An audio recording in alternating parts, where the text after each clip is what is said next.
নমস্কার। আমি এখানে এলাম কেন ভাই, থোড়া সা পিছিয়ে আ। এখানে উপস্থিত, স্টেজে উপস্থিত আমার প্রিয় ভাই, নেতা, পূর্ব এবং এখনকার সমস্ত প্রতিনিধিদের আমার আন্তরিক শুভেচ্ছা, ভালোবাসা, আশীর্বাদ। আর আমার সামনে থাকা বিজেপি সৈনিকদের প্রতি আমার আশীর্বাদ এবং ভালোবাসা। एक थोड़ा चुप हो जा भाई, मैं तो नहीं बोल पाऊँ। थोड़ा चुप हो जाओ बस।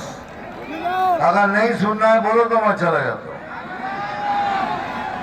तो चुप हो जाओ ना बस। हाँ, हाथ देखे नीचे, सब देखे नीचे, थोड़ा हाथ नीचे करो। দেখুন, আমি এখনো অবধি